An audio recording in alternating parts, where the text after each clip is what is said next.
Senate Committee on Commerce, Science, and Transportation will come to order. It is fitting this Wednesday morning, as we convene a hearing on Greenland, that we have snow on the ground and ice surrounding us. Today, we're here to talk about something that just a few years ago was treated as far-fetched, but has long been worth serious consideration: the potential of the United States acquiring Greenland. Back in 2019, President Trump raised this issue, the idea of purchasing Greenland, and at the time it was dismissed by some as outlandish. But given shifting global dynamics, the geopolitical importance of Greenland makes this conversation one we can no longer ignore. It's a topic of interest to members on both sides of the aisle. Indeed, the idea for this hearing was one the ranking member suggested earlier this year. Greenland has never been some remote island. It holds immense strategic and economic importance. Its location and proximity to critical transatlantic trade routes places it at the center of several global debates. The growing influence of China and Russia in the Arctic region, where Russia has long maintained military assets and China has invested heavily with a clear strategic eye, is a direct challenge to the United States and our allies. This deserves serious consideration and response.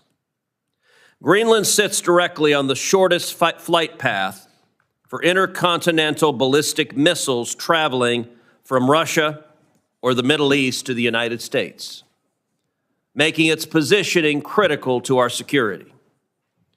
We have maintained a military presence in Greenland since World War II, particularly at Patuxent Space Base, which serves as the northernmost U.S. military installation and provides critical missile warning and space surveillance. The base, along with its deepwater port and airfield, is an integral part of our national security infrastructure. Also key to our operational presence and influence in the Arctic is a healthy number of polar icebreakers.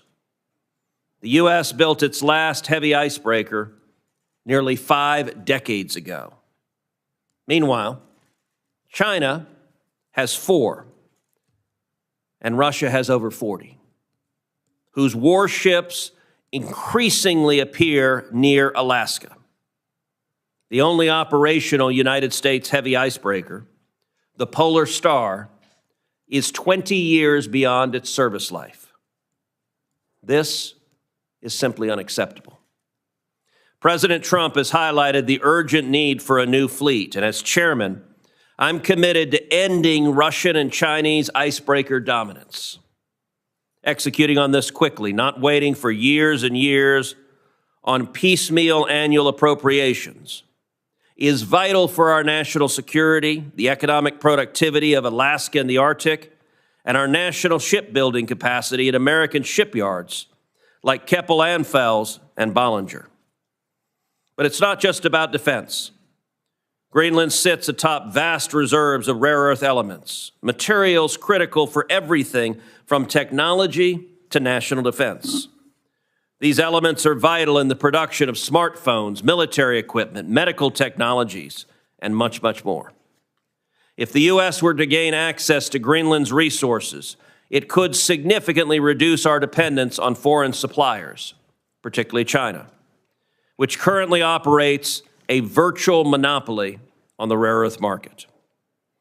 Now, some may argue that the U.S. purchasing territory is out of the question. But it isn't unusual for us to do so. Indeed, much of the history of our nation was formed by acquiring territory.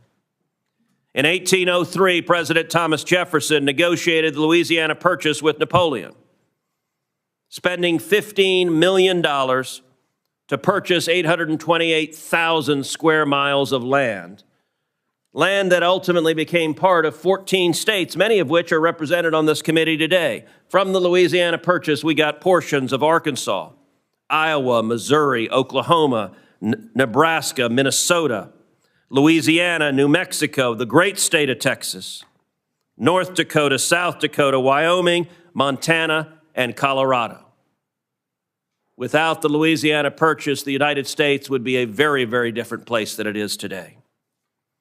And then in 1867, the United States purchased Alaska from Russia, spending $7.2 million for what became our 49th state, and what ultimately gave this committee Senator Dan Sullivan. And indeed, purchasing territory from Denmark is not unusual. The United States purchased the Virgin Islands from the Danish Crown in 1917 to secure a strategic military position in the Caribbean, especially to protect the newly opened Panama Canal and safe-time maritime routes from Germany at war with Western powers. The acquisition of Greenland is not about military force. It's about diplomacy and shared interests, the same way we acquired the territories that make us the nation we are. And let us not forget, friends and allies can have tough conversations. The U.S. and Denmark have a strong relationship, and discussions about Greenland's future do not have to be adversarial. If Greenland's future were to include joining the United States, that would almost surely require the approval of the Greenlandic people, likely through a public referendum. This would be a mutual decision, and it is one worth discussing. For Greenlanders, there would be many benefits of becoming an American territory, including American citizenship, including billions of dollars of new American investment in Greenland that would raise the standard of living of the 50,000 Greenlanders there today. I look forward to hearing the testimony from our witnesses about the national security and economic implications of acquiring Greenland and about the opportunities and challenges we face. And with that, I recognize the ranking member for her opening statement. Thank you, Mr. Chairman, and thank you for holding this important hearing on the Arctic and Greenland, Americans' economy, and national security. The United States is an Arctic nation. My colleagues, Senator Sullivan and Senator Murkowski, say that early and often. Senator Murkowski and I took a trip to the Arctic and Greenland in 2019 with several of our colleagues, and she has been a strong voice calling for a more robust American leadership in the High North. My state has long-standing ties to the Arctic. When you talk about 125 years ago in the Klondike Gold Rush and how everything sent to Alaska came through Puget Sound, the 200 vessels homeported in Seattle that are part of a multi-billion-dollar fishing industry in Alaska, there is a good reason that the Magnuson-Stevenson Act that is in place to protect U.S. fishermen is named after two senators who served as chairman of this committee. During the Cold War, America recognized that we had a vital economic and national security interest in the Arctic. Now, as climate change opens up new sea routes at the top of the world, we must do so again. New shipping channels could shorten shipping times between Europe and Asia by 2 weeks or more. Tourism, developing infrastructure could drive new economic opportunities in remote communities, and our Arctic allies could help replace China as the beginning of a new critical mineral supply chain for semiconductors, batteries, defense technologies. However, as the ice melts, we also face growing competition from our international competitors and adversaries. Russia and China are both increasing their military presence in the Arctic. I'm sure we'll hear about that today. Just last year, they conducted a joint military exercise in the Far East and Arctic. The reality is they want to be able to control the sea lanes, block freedom of navigation of our commercial and shipping and our military. They want to be able to tap into and sabotage undersea cables, and they want to move their stealth submarines and launch hypersonic missiles undetected. Russia is also engaging in illegal fishing in Alaskan waters and operating a shadow dark fleet to evade oil sanctions. And following Russia's invasion of Ukraine, it became impossible to reach consensus on the Arctic Council. That is why I believe, Mr. Chairman, in partnership with Canada and Greenland and NATO, the U.S. must renew and recommit to an Arctic strategy that solidifies America's leadership in the Arctic. Instead of starting a new trade war, America must reinvigorate and expand cooperation with our allies, including Canada and other Nordic countries. We should be pushing to expand NATO's mission in the high north. With Finland and Sweden joining the alliance, 7 of the 8 Arctic nations are now NATO members. Our good model is how NATO recently launched its Baltic Sentry operation, where allies work together to monitor and promote early warnings of threats from foreign adversaries and protect shared subsea infrastructure. I've encouraged that in the recent weeks. NATO Secretary General Ruth has called for a more proactive NATO engagement in the region to strengthen our collective defenses. The reality is the Arctic is too vast to police alone. It will take time and investment by both the U.S. and our like-minded allies to meet those threats from Russia and China. Russia has already more than 40 icebreakers. I'm so glad to hear the chairman's commitment to icebreakers. I'm sure Senator Wicker is too, a place where many of these icebreakers are built. While the U.S. Coast Guard only has 2 and the Navy has 0. Thanks to the bipartisan support of this committee, the Coast Guard will soon operate a 3rd icebreaker. But additional investments are desperately needed, the chairman mentioned this, to make even this one additional ship operational. Congress has authorized 6 more icebreakers, but that is still only a fraction of what is required. So I commend President Trump for saying that, quote, we're going to order about 40 Coast Guard icebreakers, end quote. We will need those icebreakers. In fact, I, 20 years ago, brought then Commandant Thad Allen to meet with several of our colleagues who were blocking these icebreakers. The future of the U.S. leadership, commerce, and security in the Arctic will require investments in these Coast Guard and military capabilities. We need shoreside infrastructure, including icebreaker home ports, new MH-60 helicopters, more C-130s, and P-8s in the region, and other Navy and air assets. That's the brawn. But we also need the brains to win the high north. So I hope this committee can work together to explain why massive NSF layoffs and budget cuts, because I believe they are short-sighted. For example, the University of Washington had a $400,000 study on how glacier breakups off the coast of Greenland contributed to coastal flooding, something I think we would all be interested in. This seems particularly short-sighted when we need to understand Greenland better than ever before. In World War II, it served as an essential refueling for military aircraft flying between North America and Europe. Cryolite mined in Greenland was used to make U.S. fighters and bombers, and during the Cold War, Greenland served as a home to the U.S. early warning network against Soviet missiles. Once we had 10 military bases in the world's largest island. Today, only the space base remains. The good news is if we stop talking about buying Greenland and instead work quickly to reestablish U.S. interests, there have been, I think since 1951, many update agreements between Greenland and the United States. The one most recently, 2018, I think during the first Trump administration. These agreements are in place that authorize dual-use investments, new port infrastructure, fiber optic cable, radar, and power plants. Over time, Greenland can be a rich source for critical minerals, but there are still high barriers to that development, something I'm sure we'll hear about at today's hearing. But we can also support the expansion of tourism and infrastructure with airports, roads, and hotels. And I'm sure, as our witness from the Wilson Center, Dr. Pincus, will point out today, Greenland has a tremendous untapped hydropower potential. Someday, Greenland could become home to data centers to give us the edge in the race for AI, and I plan to introduce legislation that would authorize the Department of Energy to provide feasibility studies on the development of Greenland's hydropower potential. I also believe that we should direct the Ex-Im Bank and other agencies to provide support for more U.S. infrastructure investments in Arctic nations like Greenland. And as I said at the last hearing, the United States needs to do more to improve our strategic investments to counter our adversaries.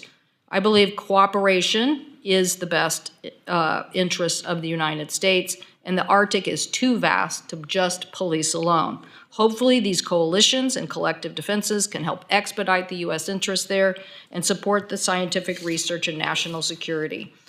So I look forward to hearing from our witnesses and continuing to make sure that America, maybe this Greenland incident, Mr. Chairman, will elevate this discussion that Senator Murkowski, Senator Sullivan, myself have been trying to get so many people to realize we are an Arctic nation, we have interests there, and we need to continue to move forward. Thank you, Mr. Chairman. Thank you, Senator Cantwell. We now have 4 expert witnesses before this committee. First witness is Alexander Gray, Senior Fellow in National Security Affairs at the American Foreign Policy Council. Mr. Gray served as the Chief of Staff to President Trump's National Security Council from 2019 to 2021 and helped form the administration's positions on elevating the U.S.-Greenland relationship. Our second witness is Mr. Anthony Marchese, Chairman of the Texas Minerals Resource Corporation, a public company focused on rare earth production, developing one of the biggest deposits of rare earth elements in the United States. He has over a decade of experience in the economics of mineral exploration. Our third witness is Dr. Jennifer Mercer, Section Head for the National Science Foundation's Arctic Sciences Section. She has more than 10 years' experience in Greenland and more in Antarctica. And our final witness will be Dr. Rebecca Pincus, who is the director of the Wilson Center Polar Institute. She has focused her research on Arctic security and geopolitics. Mr. Gray, we'll start with you. You're recognized for your testimony. Thank you very much, Mr. Chairman, Ranking Member Cantwell, members of the committee. I appreciate the opportunity to appear before you today on an incredibly important topic. My name is Alex Gray. I am currently a senior fellow at the American Foreign Policy Council. During President Trump's first term, I served as Deputy Assistant to the President and Chief of Staff of the White House National Security Council. Earlier, I had served at the NSC as Director for Oceania and Indo-Pacific Security, in which capacity I spent a fair amount of time working on China's relationship in the polar regions. My comments today will focus on the strategic and military importance of Greenland to the United States. Beginning in 2019 and continuing to today, President Trump has brought critical public attention to the question of Greenland's strategic significance in the Western Hemisphere and to America's national security. But it is critical to acknowledge, while that this topic has only recently gained widespread public attention, Greenland has long been a focal point for U.S. strategists looking to safeguard the periphery of our hemisphere. Before reviewing the history of U.S. interest in Greenland security and the threats that adversary influence or control of Greenland can pose to the United States, I want to make a general point about the ongoing dialogue concerning potential U.S. acquisition of Greenland. First, I do strongly support President Trump's stated effort to bring Greenland closer to the United States. As I'll mention in this testimony, the administration has several excellent options to do just that. Second, and I think this is an important point that has been overlooked, the current debate has unfortunately become centered on the Kingdom of Denmark, rather than on the people of Greenland themselves. Denmark is a key ally of the United States, both bilaterally and through NATO. Danish servicemen have fought and died alongside their American friends for decades in World War II, Korea, Iraq, and Afghanistan. This debate, though, must move beyond U.S.-Danish relations, because that is simply ancillary to the larger choice facing the United States. Washington and Copenhagen are going to continue to be close friends, regardless of the ultimate status of Greenland. Put simply, and as embodied in Greenland's own foreign security and defense policy strategy that was put out last year, the ultimate goal of NUC is to obtain independence from Denmark. When this will happen is subject to debate, including in Greenland and Denmark itself, but for U.S. purposes, it is vital that leaders in Washington take seriously what the Greenlanders themselves are telling us and what the last several decades of increasing Greenlandic self-governance and autonomy demonstrate. Members of the committee, the question facing American policymakers comes down to the following, in my view. When Greenland inevitably obtains independence from Denmark, as their leaders again tell us that they will, who is going to greet them on the other side? Will it be Russia and China, with their history of predatory behavior in small developing states and their unwillingness to respect such state sovereignty? Or will it be the United States, with our commitment to sovereignty, the rule of law, respect for the environment, and for the rights and heritage of indigenous people? Now is the time to begin laying the groundwork for what arrangements can be put into place once Greenlandic independence is imminent. History tells us how critical this is, and I preview in my testimony going back to the 1860s, just how much the United States has focused on Greenland as a potential strategic threat if it is occupied or controlled by an adversary power.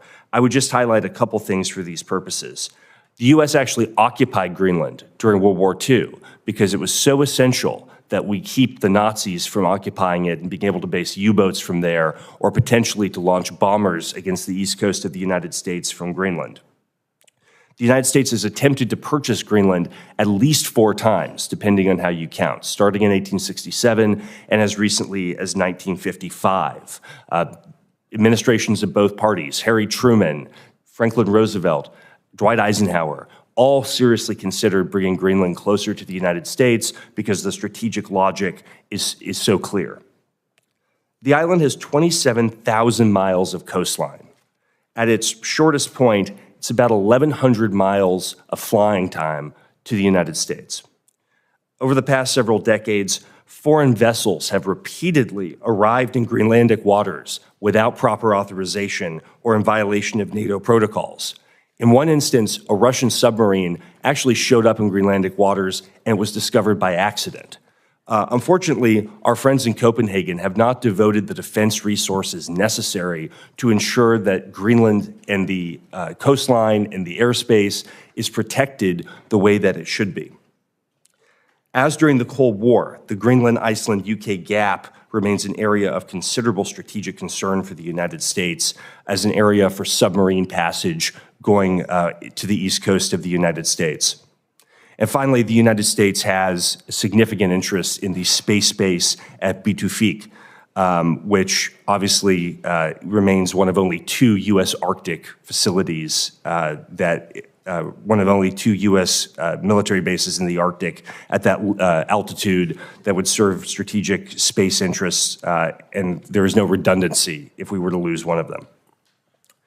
China and Russia have demonstrated their interest in finding weak spots in the Arctic in recent years, dramatically increasing their capabilities. China has preposterously called itself a near-Arctic power. It has launched a Polar Silk Road initiative with the intention to do in the Arctic what it has long done in Africa, Southeast Asia, and the Pacific, undermine sovereignty of developing states at the expense of regional and global security. Finally, I would just mention a couple things on how the United States could best bring Greenland closer to the United States.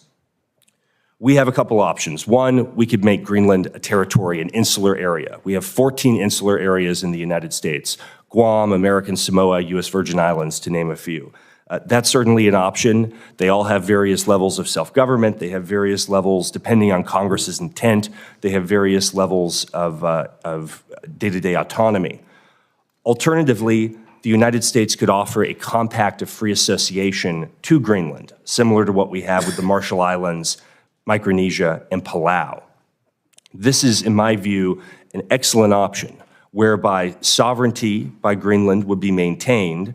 At the same time, the United States would have a defense obligation and defense access to Greenland that would ensure that our strategic interests in the island are upheld. This would grant us also the right to deny military access to an adversary power who sought to use Greenland for its own purposes. While both these options present opportunities and challenges, the point I want to make is this, Mr. Chairman, Ranking Member. The United States is running out of time to develop a coherent strategic response to an independent Greenland. The security stakes are too high to allow Greenland to obtain independence without a plan in place for the U.S. to ensure our core strategic interests are assured. As stated above, excellent options do exist and can be implemented given appropriate attention, focus, and will from the administration and Congress. Thank you, Mr. Gray. Mr. Marchese. Thank you very much, Chairman Cruz. Chairman Cruz, Ranking Member Cantwell, and honorable members of the committee. Thank you for the opportunity to appear before you today to address Greenland's mineral riches and more specifically, the potential development of a critical minerals industry. I'm Anthony Marchese, and for 12 years have been chairman of Texas Mineral Resources, a public traded company that, along with a partner, is developing the Round Top project, a world-class critical minerals deposit just outside El Paso in Senator Cruz's home state of Texas. Round Top's diverse array of critical minerals, when combined with my 30 years experience in the capital markets, I believe gives me a unique perspective on the discussion of Greenland's riches. As the world's largest island, roughly 1.5 times the size of Alaska, Greenland presents a mining conundrum. On one hand, it is a treasure chest of not only critical minerals, but base metals, precious metals, and industrial minerals. A map prepared by the government of Greenland illustrates the obvious. Greenland's entire coastline holds what is indisputably one of the world's greatest collection of minerals in one jurisdiction. Throw a dart at any portion of the coastline, and you will undoubtedly hit a potential world-class target. Conversely, the sheer topography of Greenland presents significant challenges. 1 mile thick ice in its interior, covering 85% of the country, winter temperatures averaging 16 degrees Fahrenheit, and thick sea ice, which potentially create clogged shipping lanes. While geological maps of Greenland present a vast array of critical mineral deposits along its coast, the presence of such deposits is only a starting point for exploration. Critical minerals vary in value significantly. Rare earth minerals such as cerium and lanthanum, although considered critical by the U.S. Geological Survey because they're part of the rare earth minerals basket, are not as valuable as neodymium and praseodymium, which are essential for magnets and batteries. Mineral characterization is essential in order to, quote, separate the wheat from the chaff, unquote, to focus on economically profitable deposits. Such characterization requires significant amounts of exploratory drilling. Drilling provides answers to questions such as, what minerals do we have? What are the estimates of the quantities we have? And what are the grades of the minerals we have? Drilling is expensive, and such costs in Greenland are magnified. Once mineral characterization costs are addressed, capital and operating costs of mining are encapsulated in a feasibility study. After receiving the necessary approvals and permits, the feasibility study requires drilling data, metallurgical data, processing cost data, environmental data, and finally, the downfall of many projects, commodity prices, or accommodating commodity prices. Mining in Greenland dates back into the 1950s. In fact, Greenland was at one time the world's largest producer of cryolite, a mineral used in aluminum production. Outside of cryolite, serious mining in Greenland commenced in the 1990s. Unfortunately, there has not been significant critical mineral mining in Greenland. In 2021, the government effectively ended a promising rare earth project because uranium would be mined as a mineral byproduct. As a result, Greenland banned uranium mining due to local indigenous opposition.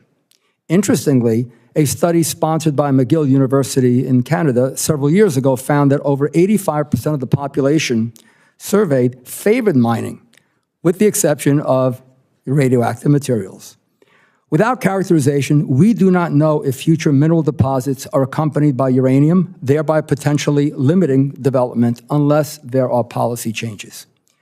An acquisition by Greenland by the United States could take many forms. I believe Alex just mentioned those. There needs to be a determination as to which regulatory authorities, if any, would govern mining projects. In the United States, the Bureau of Land Management and the U.S. Forestry Service govern mining regulations on federal lands, while states like Alaska also give serious consideration to the desires of the indigenous population. At the present time, Greenland's 56,000 inhabitants are predominantly Inuits, an indigenous population which has a strong voice in environmental policy along with the governments of Greenland and Denmark. Regulatory authorities are critical to an examination of the economic incentives for mining.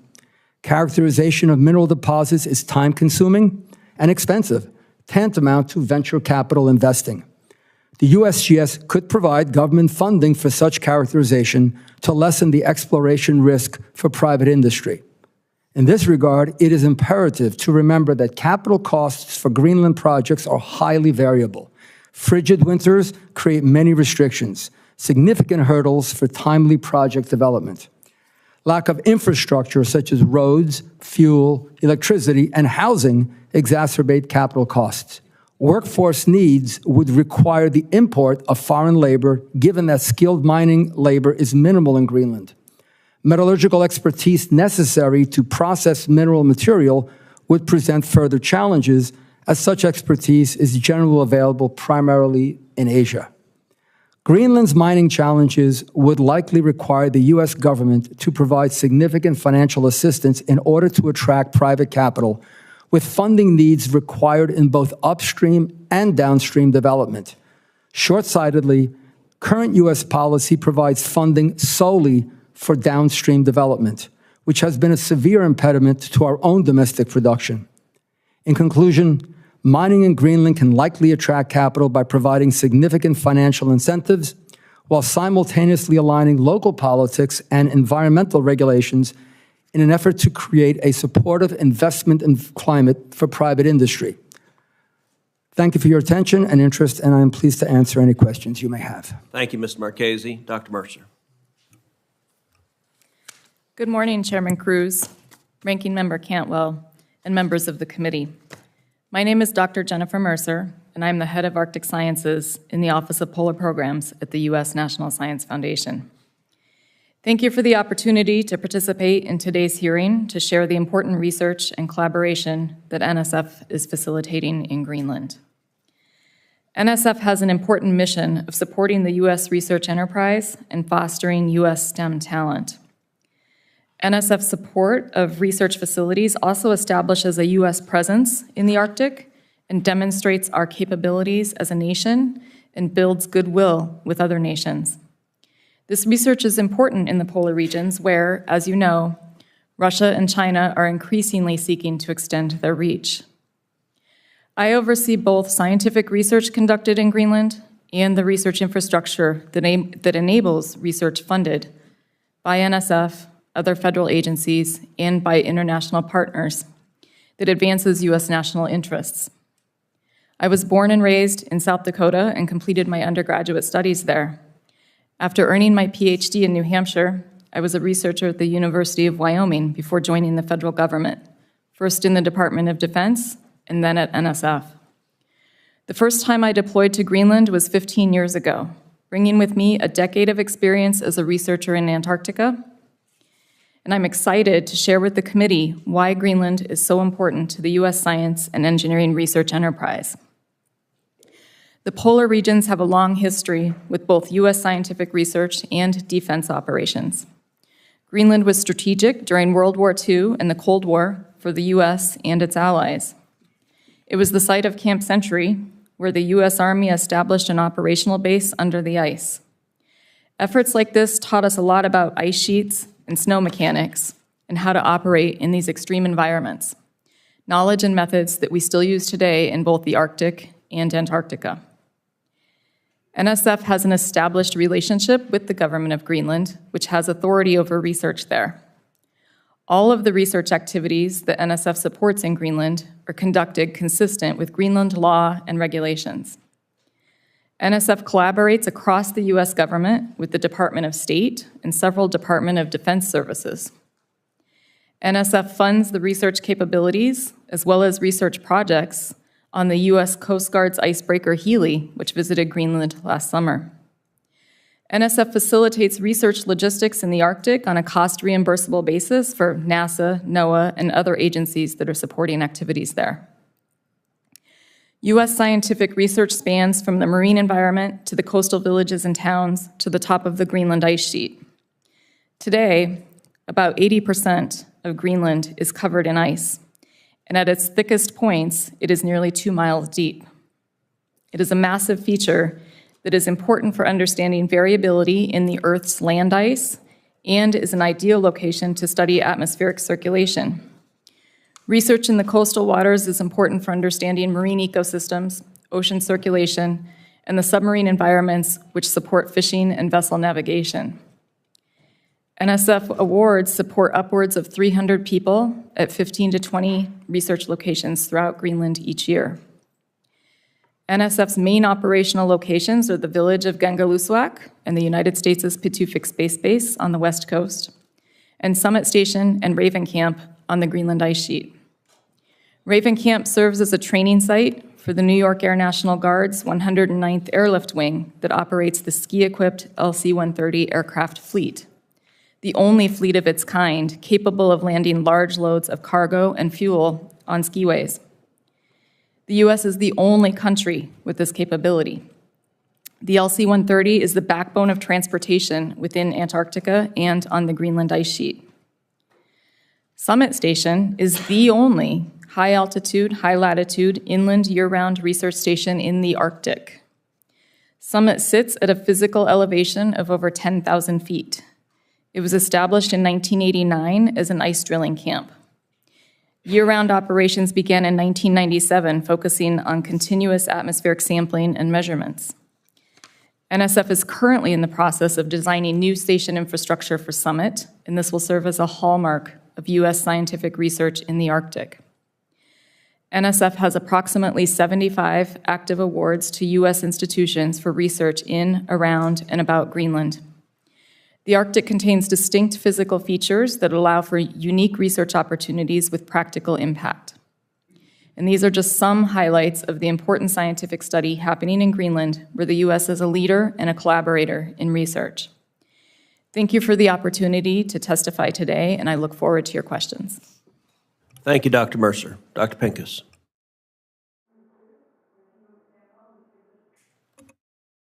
Thank you for convening this hearing on the Arctic and Greenland. I'm honored to appear before you today as the director of the Wilson Center's Polar Institute.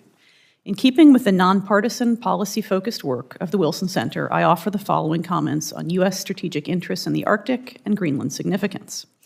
My bottom line up front is that the Arctic region, which has important and enduring strategic significance to the United States, has taken on an added measure of global importance due to its natural resources, emerging shipping lanes, and relevance to space issues. Greenland's importance is best understood in this broader Arctic context. The Arctic holds significant natural resources, including minerals, hydrocarbons, and fish. Emerging shipping lanes across the Arctic, including the Northern Sea Route across Russia's coast and the Northwest Passage, are drawing increasing interest as ice coverage declines. The Arctic is also important to the space domain, since polar and near-polar orbits provide unique and valuable satellite views. Russia has core national security and economic interests in the Arctic. It is a region of top importance to Russia. China also has interests in the Arctic, including natural resources and emerging shipping lanes. China has no territory in the Arctic, and the region is outside core PRC interests. However, the complex and emerging China-Russia relationship plays out in part in the Arctic, and this makes China an important and influential regional actor.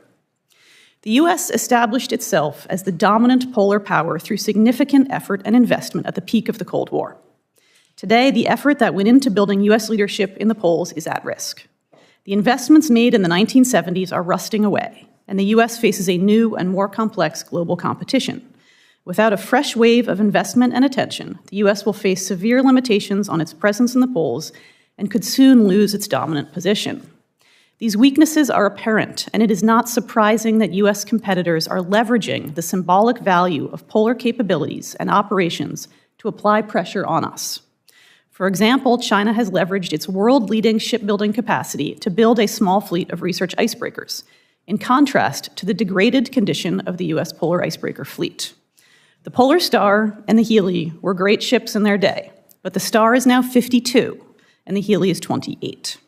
The U.S.'s 10 ski-equipped LC-130s, which Dr. Mercer has already discussed, were built in the early 1970s, and they are all now 50 years old.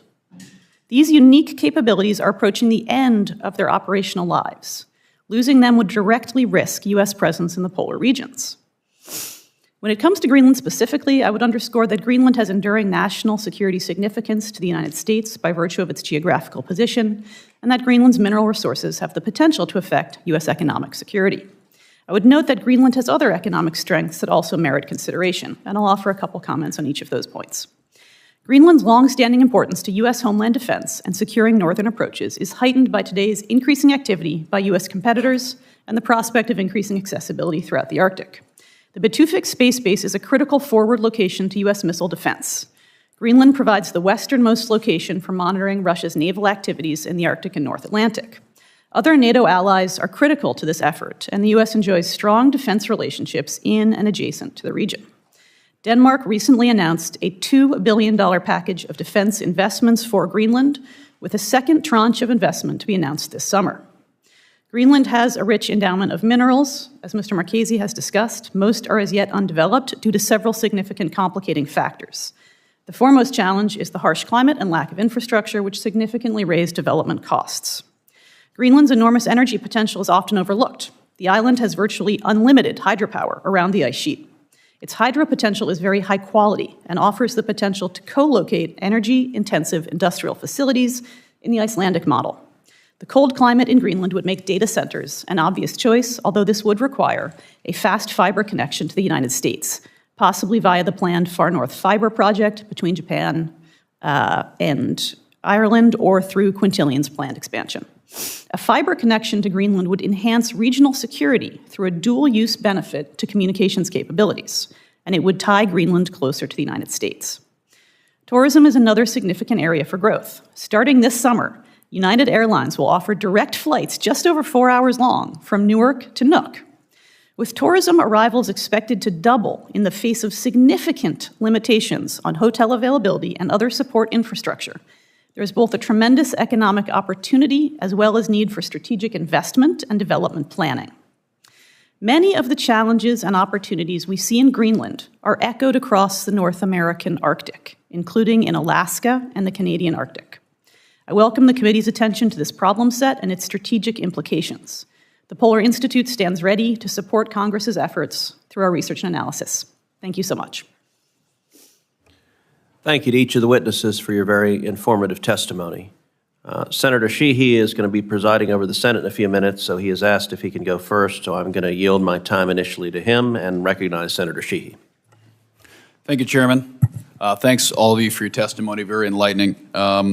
For Dr. Pincus, a question directed your way. It seems like you have a pretty informed policy view on this. The only constant is change. And right now we're seeing aggressive territorial expansion efforts from Russia, obviously through force. And China is literally building islands to expand its sphere of influence, not just in the South China Sea, but as you correctly pointed out, using every tool at its disposal to grow its influence elsewhere. I think the discussion we're having here is a common sense discussion about how we can maneuver ourselves to ensure that an extremely important piece of real estate, which at the end of the day is what we're discussing, whether it's data centers, whether it's critical minerals, whether it's shipping lanes, does not fall into the wrong hands. And from your policy perspective, what is the best approach? And I think then I'll move to Mr. Gray as a secondary. What do you think is the best outcome? What's the best approach to achieve what we think the best outcome can be so that we do not allow Greenland to become a territory of our adversaries in the very near future? Thank you so much for that question, sir.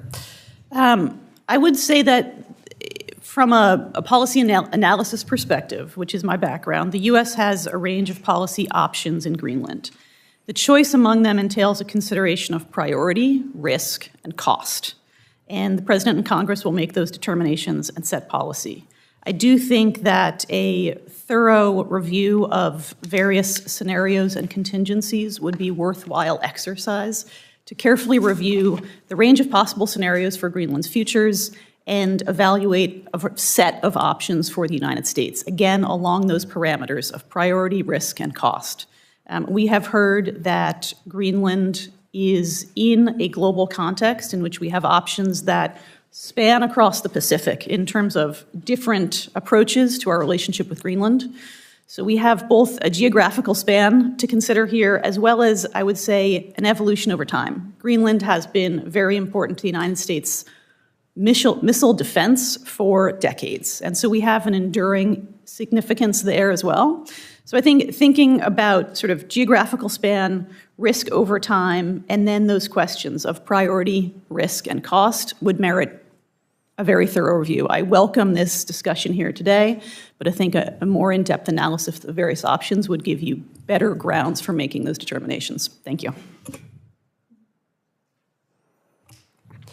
Senator, I agree with you completely that the threat is very real. And the threat of both Russian and Chinese penetration in Greenland, and not just in Greenland, but in the high north more generally, is something we have to be very attuned to. We've seen it not just in Greenland, but in the Faroe Islands. We've seen it in Svalbard. We've seen it all over that high north region.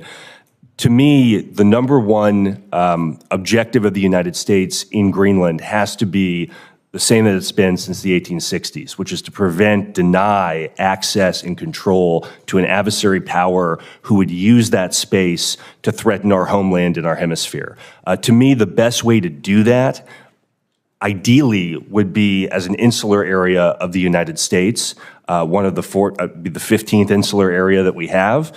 Alternatively, if that was not feasible for whatever political or other reason, I think the alternative of a compact of free association, whereby critically we would have military access, but I think even more significantly, similar to our Pacific friends in Palau, RMI, and Micronesia, we would have the right of denial to deny formally and through a legal mechanism the right of a foreign adversary to use that space. I think that would be the ideal American solution. What do you think that's not going to come for free. So what's that going to cost?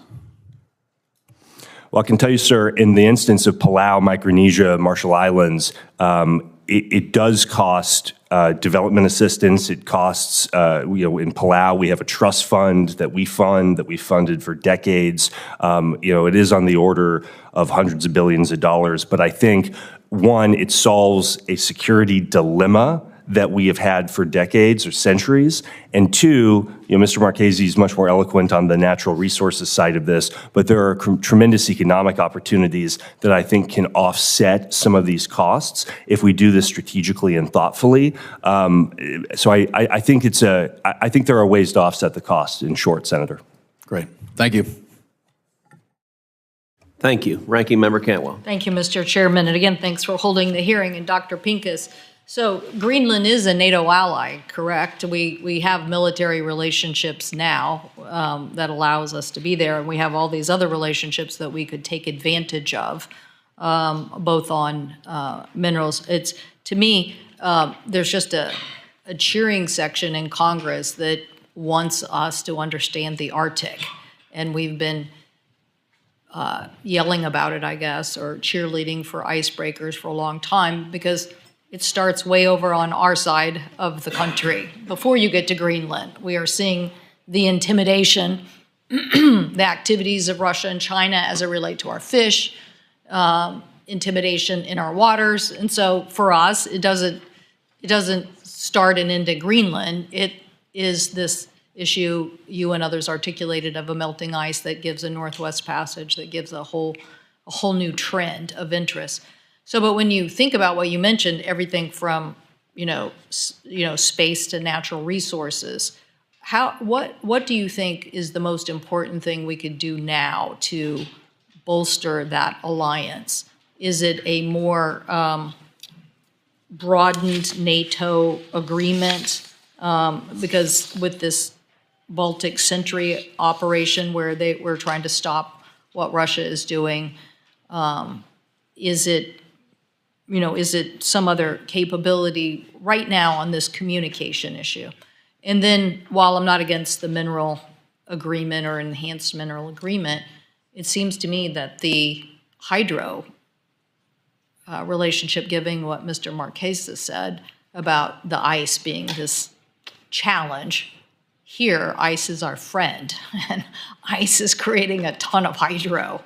And if you do the sea cable, it seems to me like this is that getting a stronger NATO relationship, getting our expansive view of how this fits into the larger Arctic picture, and taking advantage of the easy layups would be things that we should do. Thank you for that question, Senator. again, I'll go back to my earlier point that the U.S. has a range of policy options. And the first step is to define the problems that we are focused on really carefully, because it's hard to talk about answers if you don't know, if we're not all in agreement on what the problem is. But I think— I call that the correct environmental assessment. But in terms of policy options, I think, the acquisition of Greenland is a really interesting option that deserves very careful scrutiny and weighing. I do think that it is a challenging option. I think there are some practical hurdles that would have to be overcome, and we can have a discussion about what those would be.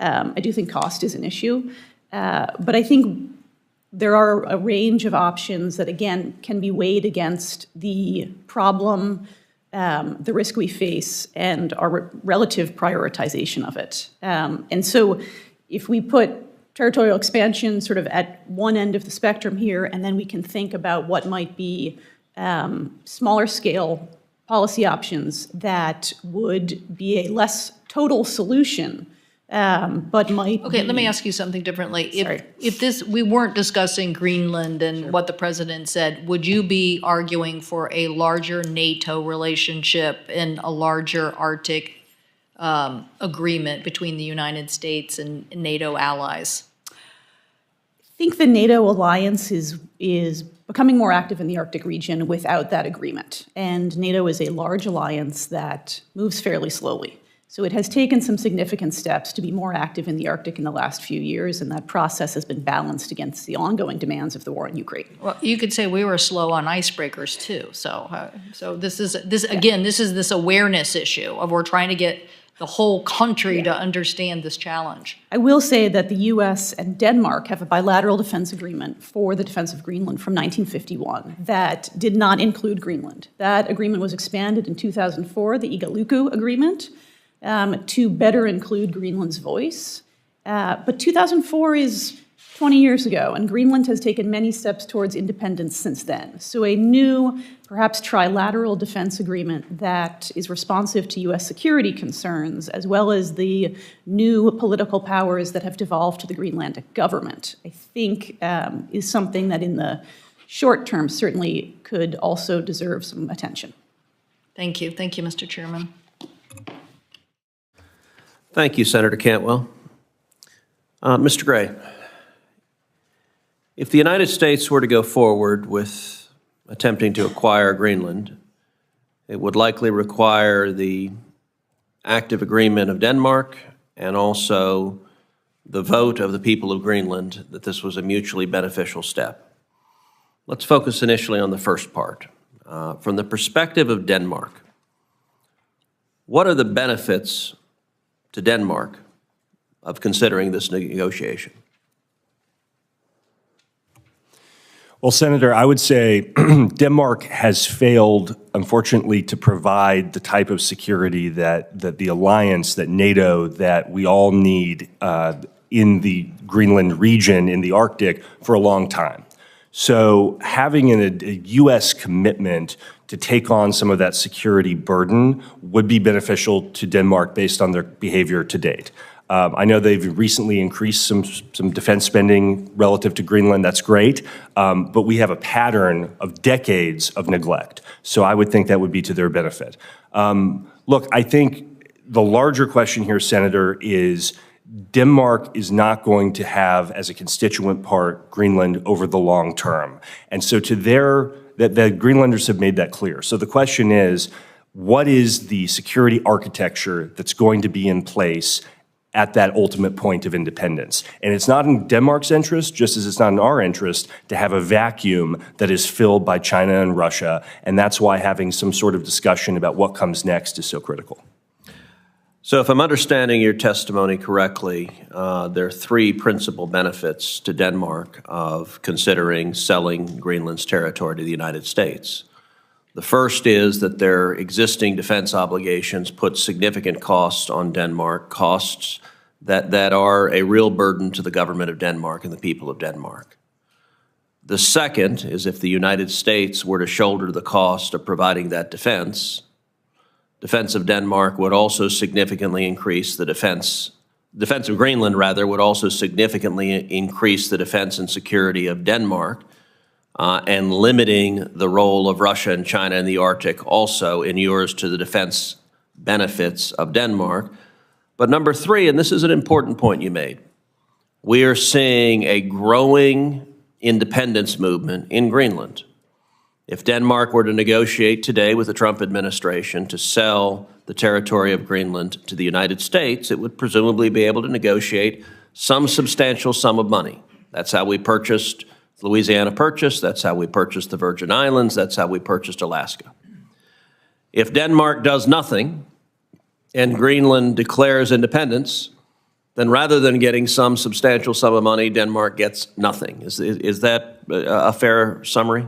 I think over the ultimate time frame we're talking about, Senator, that's true, because I believe we should take the Greenlanders at their word that they will be an independent country at some point. And ultimately, sir, it is not in Denmark's interest to leave a security vacuum in the high north. In addition to your point about the costs, they will suffer as much as anyone from having what I think is the 100% predictable outcome of China and Russia stepping into that vacuum if we don't have some sort of clear security architecture in place. So I think that's very powerful. Let's turn to the benefit to the Greenlanders. And Mr. Marchese, I think if this were to proceed, it would in all likelihood require a referendum of the people of Greenland making a choice. Do you want to become an American? Do you want to join the United States as a territory or in some other legal structure? And there's been some chatter online about an early public poll that was done that suggested that currently Greenlanders did not want to do that.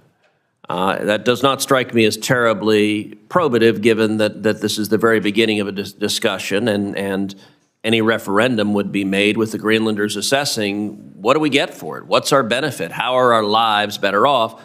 So in your judgment, how would the lives of Greenlanders be better off were they to become part of America?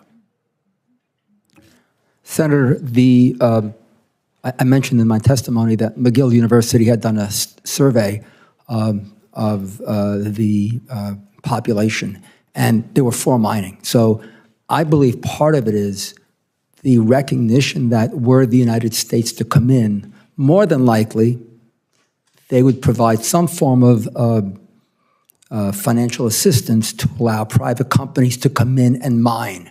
And the vast majority, I think they said about 85% of the Inuits wanted mining, with the exception of uranium. That's a separate topic. The point is, I believe once the Greenlanders recognized that the United States would come in and provide a lot of assistance, that mining jobs would be there, and that's very important for the population. There just isn't that much mining right now, and I think that if there were the prospect of financial assistance to jumpstart the mining industry, I think you would see more Greenlanders interested in becoming part of the United States. Well, we see significant discussion. I sat down this past week with the ambassador from Denmark and with the ambassador representative from Greenland, and one of the things we discussed is the very significant benefits that come with American citizenship. And I think, for example, of Puerto Rico, where the people of Puerto Rico enjoy a considerable upside from their current status as an American territory.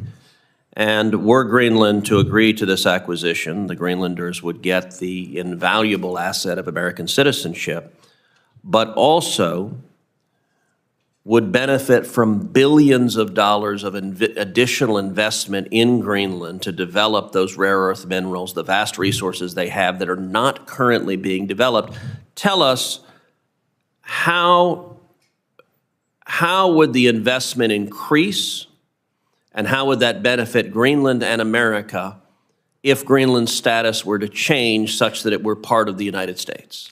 Senator, the first step, as I mentioned in my testimony, would be to actually provide, I believe the USGS would be the best forum or the best agency to do this, but with the USGS's assistance, undertake a massive mineral characterization in the country. Well, first of all, that in and of itself, it's not a short-term process. That's probably a few years to do that. That in and of itself would provide jobs for people. Remember, there are only 56,000 people there, so you don't need that many to be happy, to have the entire country be happy. So the USGS comes in, provides some assistance to map, in essence, map the area to figure out which deposits are real, which deposits are not real. Once you do that, then you start getting into convincing companies to put money in, and that provides even more jobs. So I think even before you start putting a shovel in the ground to create a mine, you have, in my opinion, the potential for thousands of new jobs in a mining industry. I mean, at the end of the day, Greenland, in my opinion, can become a, with obviously responsible environmental oversight, can become a major international producer of all types of minerals, not to mention, as Senator Cantwell said, a potentially large hydro industry. And that in of itself requires, forget about rare earth minerals, but as an example, the hydro industry would require a tremendous amount of jobs. But remember, the expertise has to be developed also. So there are potentially massive economic benefits. I believe massive potential. Senator Kim. Thank you, Mr. Chair. Mr. Gray, I would like to start with you. You talked about two different ways in which this might proceed, about Greenland becoming an insular area or a COFA agreement. I just wanted to ask, does that mean it's safe to assume that you don't think the U.S. should consider use of force or economic coercion to take control over Greenland? Sir, I don't think the United States should use any sort of coercive behavior toward a NATO ally, meaning Denmark. Yeah, and because this has implications even beyond just Greenland, beyond just our conversations with Denmark. Do you think that the U.S. talking about potential use of force or not taking use of force off the table in places like Greenland and Panama, that weakens our arguments when we're criticizing or going against Russia and China for their infringements upon sovereignty in Ukraine and or maritime boundaries in the Indo-Pacific? Sir, I think what's critical is that the United States, the comments I think you're referring to had to do, in my view, with making sure that nothing was off the table in terms of if an adversary were to gain access to key parts of the Western Hemisphere. And I don't think we can take anything off the table to prevent an adversary from gaining control of key choke points. I think, obviously, in terms of allies and partners, we would never want to use military force or coercive means. When it comes to this decision that you're saying that we benefit from having a COFA, when we would benefit from having insular partnerships here on this front with insular areas, I guess I wanted to just understand, why does it have to be that route? So, for instance, you talked about the Faroe Islands. Iceland is also up in that area. Would you recommend to us that we consider making offers to those places for those same offers of insular areas or a COFA? I wouldn't, sir, mainly because they're not part of the Western Hemisphere. And I think this, if you look at the history of our relationship with Greenland, the history of our strategic concerns with Greenland, it's unique.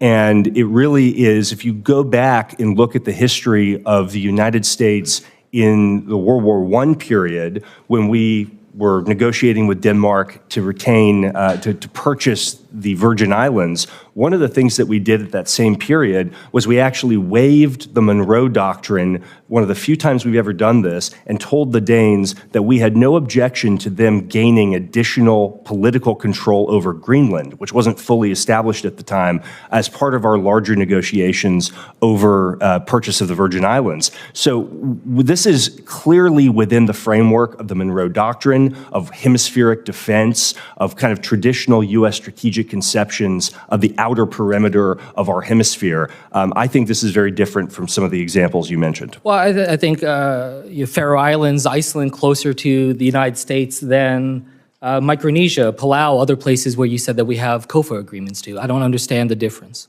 Well, those, sir, I think are uniquely important because of their strategic location relative to the Indo-Pacific and relative to some of the scenarios that might be important for us in a military contingency. And you know that, I'm sure, the history of how we acquired those and why they continue to be so critical. I guess what I'm just trying to get across here, and I also had conversations with Greenlanders over the course of the last week, is everything that we're saying here in this room, we're all in agreement that there's strategic value in Greenland, and we should be pushing forward on the icebreakers and so many other things that we should be doing. But I feel like we are getting in our own way by having this conversation about acquisition at a time when that's not even needed. I mean, I'll be honest with you, the Greenlanders I talked to were insulted that we were talking in this way about their own land, as if they're not even there, as if we can just purchase this and buy this, as if they are just an object. And that's what they said to me, that it feels like we're saying they are an object that we can just take because we are the richest, most powerful country in the world. So I just want to push back here because there's so much that we can be doing without having to own Greenland. So much more scientific partnerships, so much more that we can offer when it comes to minerals and mining. We should just be pushing forward in that regardless of what happens with a potential referendum going forward. So that if they do get to that place, we are already positioned ourselves as a strong partner. No doubt more we can do right now, but I just think that this is getting in our own way. And when you look at the polling, 85% of Greenlanders say they're opposed to becoming part of the U.S. 46% view President Trump's interests as a threat. If we are trying to solidify our relationship with them, especially in some post-independence position, we are burning those bridges. We are sowing sense of distrust right now that I think would make it even harder for us to be able to achieve that later. And with that, I'll yield back. Thank you, Senator Marino. Dr. Pincus, there's been much discussion of late on Greenland, but I think what's underappreciated is something that you were trying to focus on, and that's the importance of Greenland to a whole host of U.S. strategic interests that are there. And obviously, yes, we need to develop a good working relationship, a good partnership with Greenland. You mentioned the Space Force base that's in Greenland. It's a critical forward operating location. It is the department's northernmost installation. It hosts radar systems that are essential to our missile defense. The comment was made that there could be flight paths of ICBMs over Greenland. Well, that may or may not happen. But what is key there is that no matter where in the Arctic ICBMs are flying, what we have to have is radars to be on Greenland so that not only can they track, but they can also detect any incoming threats. I'd also like to consider the Greenland-Iceland-UK gap. And Mr. Gray, maybe you'd want to add some into this discussion as well. As we look at the increased Russian submarine activity there in recent years, and you couple that with the growing Chinese and Russia presence in the Arctic, I think it's hard to understate that gap's importance. So both of you, do you assess that increased U.S. presence in the GI-UK gap would be beneficial? Start with Dr. Pincus and then Mr. Gray, if you'd like to add. Thank you very much, Senator, for that terrific question. I think it's very helpful to talk in terms of specifics. And in Greenland, we have long had radar installations to give us early warning of incoming ICBMs coming from Eurasia. And in the current era of hypersonics, new missiles, new missile delivery systems, it's very important that those radars remain in place and that we recapitalize and modernize them to give us as much advance notice as possible. So there's a big radar system at the Batufik base, there's a big airfield, there's a deep water port. On the east coast of Greenland, that is the westernmost point of that GI-UK gap. So it is a key point for monitoring Russian naval activity. I think we are looking at a set of challenges in the GI-UK gap related to Russian activity, undersea activity, that is a real problem set for us. The gap between Greenland, Iceland, the UK, also I would add Norway, provides us some really important points from which to support monitoring and activity. It would be best to talk to the Department of Defense in a classified setting about what specific capabilities and access they may need, but I will say that the 1951 Defense Agreement gives us very wide access to Greenland. We have never had a problem asking for access and permissions and not getting it. And both Greenland and Denmark have made it clear that they stand ready to have that conversation again. I think the Danish defense investments that have been announced include domain awareness capabilities and presence that will help us. There's certainly more that can be done, but I think being very specific about what the problem is helpful in terms of thinking about our appropriate response, and also recognizing that in an event of a contingency, fixed installations, whether it's a radar asset or an airfield, they would be taken out with long-range missile strikes. So, I would say that Russia doesn't have the capability to seize and hold Greenland, and nor would there be a strong military argument for it to do so, given that its most likely response in the event of a contingency would be to strike those assets and then keep moving on. Which would also make it extremely important that DoD maintains that spectrum use to be able to identify what's coming in, not just for the homeland, but also for Greenland. Absolutely, and I think having a conversation about air defense and, missile defense options. We do not have interceptors in Greenland. We do not have interceptors in Canada. We have them in Alaska. So I think there is a conversation to be had about that specific capability. Thank you. Mr. Gray, before I get called out, please. Thank you, Senator.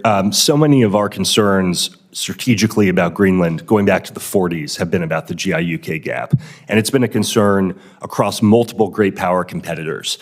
It is a concern today. To me, the question is less, Dr. Pink has made the comment about, militarily it would probably not be taken out. I'm more concerned about a future political arrangement in Greenland that could be influenced or controlled adversely by an adversary power in a way that would prevent us from being able to exercise the type of control or the type of domain awareness over the gap that we have had in recent years. That's why I think these proposals that I've mentioned, the others have put forward for what is the long-term political arrangement in connection with Greenland, it's so important because we have to have the ability to maintain some sort of control and some sort of awareness over that gap. Thank you. Senator Blunt-Rochester. Thank you for the recognition, Mr. Chair and Ranking Member Cantwell, and for convening this hearing about our partnership with Greenland. Greenland is positioned near the next vital strategic region for the United States and our adversaries, the Arctic. As we all have discussed here today, Russia and China know well that the Arctic is important to controlling the flow of trade and global security, and they are increasing their economic and military activities in the region. That is why we must simultaneously strengthen our relationship with Denmark and Greenland while addressing the growing international threats to the region. Our alliance with Denmark and Greenland is critically important to our shared economic and national security. I'd like to focus my questions on our critical mineral supply chains. Greenland's strong natural resources offer economic opportunities for Greenland itself, for the United States, Denmark, and our allies. As Greenland's own Minister of Business has noted in a January 16th op-ed, Greenland has 39 of the 50 minerals we have classified as critical to national security. This is why supply chain resiliency is one of my top priorities. Ensuring the innovative industries in the U.S. and in the allied nations have the resources they need is critical for the expansion of good-paying jobs for Greenlanders and for a strong economy. And we really need to make sure that we put a fine point on the fact that we desperately need a national strategy for our supply chains, which is why I'm happy to be working in a bipartisan way with Senators Cantwell and Blackburn. Dr. Pincus, how would you say we can strategically leverage and work with Greenland on their abundant critical materials to enhance the resiliency of domestic industries, our domestic industries? Thank you, ma'am, for that question. Greenland has abundant minerals. They have been discussed extensively by Mr. Marchese. I appreciate those facts. There are significant challenges bringing those minerals to market. And there are, as he's also discussed, there are conditions that increase the price. It's a harsh climate. There's very little infrastructure. And so companies operating in a market context are generally going to look elsewhere. And this is amplified by a global context in which mineral prices are volatile. And a mine is a long-term bet. We're talking a 20, 30, 40, 50-year bet. And under that current set of conditions where you have to spend a lot of money up front to develop a mine in Greenland, and you don't know what the prices are going to be in 20 years when your ores spit out, it's hard to justify that. That would require non-market interventions to overcome, whether it's government funding roads and infrastructure, providing grants or special investment vehicles to provide capital that is not available in the marketplace. That problem set exists in Alaska and also in the Canadian Arctic as well. The North American Arctic has abundant natural resources. They're in the United States' backyard. It's very tempting to construct those short supply chains. But the price challenges remain. And I think if we can find solutions to help overcome some of those challenges, our domestic supply lines would be much stronger. The environmental standards across North America are the highest in the world. The problem is solving for these non-market interventions that are required. And I think that is going to be an ongoing challenge, and we can think creatively about some new technological tools that could be brought to bear, about joint partnerships. Our allies are also interested in breaking China's stranglehold on critical minerals. So the extent to which we can find common solutions, I think that's terrific. Are there any new initiatives that we should know about or consider? I think we have agreements on minerals with a lot of our close allies, and that is something that can continue to be advanced. The U.S. government has taken important steps to, identify novel tools and make funding available, and I think if it was easy, we would have done it a long time ago. Mm-hmm. It's also important to remember that processing remains China's key stranglehold. There are critical minerals around the world, but China controls almost all of the processing chain, and we can't just secure access to minerals, we need to break their grip on processing. Just to follow up on Senator Kim's points, I'm curious, in your opinion, in what ways can we build on our strong historic partnership with Greenland while respecting sovereignty and our commitment to our NATO allies? I would echo what Mr. Gray has said about making this, putting Greenlanders at the center of this conversation and listening to them carefully. They very clearly want independence. They're interested in developing their minerals, but also are very concerned about environmental standards. The Greenlandic government took on the authority over natural resource decision-making in the 2009 Self-Government Act. So Greenlanders fought for the right to control their natural resources, and I think it is unlikely that they would be willing to cede that control. So as we move forward with this conversation about potential acquisition, I think, as Mr. Marchese mentioned, the importance of the regulatory authorities will continue to be at the center there. Great. Thank you so much. I yield back. Well, thank you. Now I recognize myself. So question for all of you, just a quick hits here. So start with you, Mr. Gray. Some of my colleagues on the other side of the aisle have called President Trump's desire to purchase Greenland a clickbait distraction. Yes or no, do you characterize this conversation as a clickbait distraction? No, and it wasn't when Harry Truman or Andrew Johnson or Dwight Eisenhower did it either. Okay, Mr. Marchese? No, sir. We have a lot of mineral potential there, and it's certainly one of the options we have moving forward. Dr. Mercer? Thank you for that question, but I apologize, that's outside the purview of my agency. Okay. Dr. Pincus? Not at all. And I would note that President Trump's expressed interest in Greenland during his first administration yielded very significant steps forward in the U.S.-Greenland relationship. I would point to the reopening of our consulate in Nuuk as a landmark accomplishment that has done tremendous good for the U.S.-Greenland relationship. That was a direct result of his intervention as his first term. Thank you. Perfect. So not a clickbait distraction. In fact, actually a very worthy conversation. So let me ask you again the same from the perspective of the 56,000 people who live in Greenland. Let me just point out that's basically the size of Westlake, Ohio, where I live, is the entire population of a country that is sorry to say it to my colleague from Alaska, 50% bigger than Alaska. He likes to always point out how big Alaska is versus the rest of us. So, Mr. Gray, if you were a Greenlander, would you rather have be part of America, a $27 trillion economy, or part of Denmark, that's a $407 billion economy, given the strategic imperative, the cost of investment, the ability to yield money from the international markets, the ability to defend yourself against Russia and China, where this is going to become a strategic imperative? Who would you rather be on the side of there? Well, Senator, I think the answer is obvious that it's the United States, but the question for me is not between Denmark and the United States. It's between the United States and China and Russia. And I think that answer is even more obvious. And your colleagues had mentioned something about sovereignty. To me, this is about preserving the sovereignty of the Greenlanders from countries, from adversary nations who have a long history of undermining just that type of sovereignty when our tradition has been to uphold and protect it. And Mr. Marchese, if you think about, let's say Greenland became a sovereign, independent country, 56,000 people.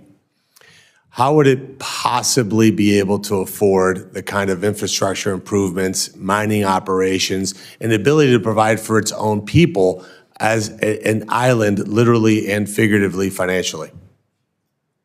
Senator, by itself, first of all, it's obvious now that there isn't any, again, according to my purview, mining there. So clearly something needs to be done.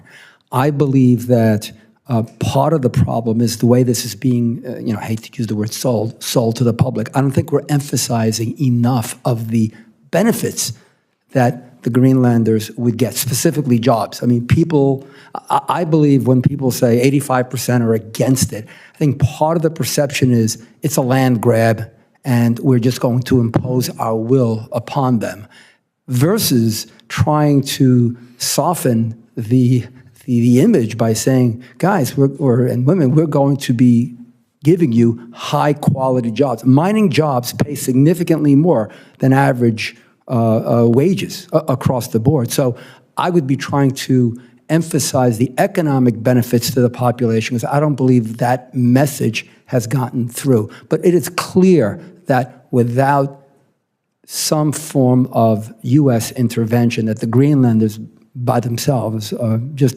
can't make. It's a $3.5 billion GDP. That's smaller than some of the mines in the world. So they need help. Yeah, I mean, I'll close with this. It strikes me that to my colleagues on the Democrat side, and look, I've had an entire almost 6-week term in the United States Senate, so as the new guy on the block, it strikes me that the knee-jerk reaction of anything that President Trump says has to be met with a complete irrational response that it's bad before ever even processing it is what prevents us from getting great things done. I mean, I think at the end of the day, what we should do is recognize that we have a commander-in-chief that knows the difference between Greenland and Greenville, and that is actually capable of putting a deal together that is his actual forte. And if we can put a deal together where the United States of America can acquire Greenland and the people of Greenland are happy, it should be an absolutely bipartisan attitude. And I hope that my colleagues will get there. And I will yield my time and then recognize our senator from Michigan who did not win the National Football Championship this year. Thank you, Senator Moreno. That is true, but the University of Michigan is always very excited to beat Ohio State. That is really the only game that matters every year for Michigan. Before getting to my questions, I want to first share that I recently had the pleasure of speaking with the ambassador of Denmark and the head of representation from Greenland to discuss our long history of military and economic cooperation. Greenland and Denmark are steadfast in their commitment to prioritizing collaboration with allies like the United States, whether that's through increased coordination related to critical minerals, partnering on scientific research or navigating the security concerns that are very real in the Arctic. And certainly that's why I find it troubling that while our ally is aggressively and actively seeking increased partnership with the United States, we have President Trump that insists on purchasing land that is, let's be very clear, it's not for sale. It's just simply not for sale. The president suggested that the United States needs to own Greenland to defend our national security is wrong. In fact, threatening our NATO allies really in this fashion undermines our shared mission to work together as allies to counter both Russia and Chinese footholds in the Arctic as well as around the world. Our strength as a country is economic, it's military, but it's also our friends and allies, which are incredibly important for national security. Despite his emphasis on the strategic importance of the Arctic, President Trump has already threatened to upend our economy and our relationship with another Arctic ally with tariffs against Canada.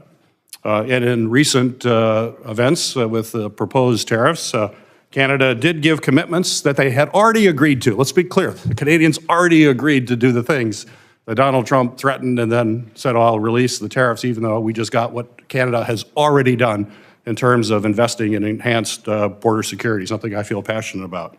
So I'm concerned we're seeing the same thing here. Reckless foreign policy and economic policy ideas that really have no benefits for Americans and distract us from what we really need to be focused on.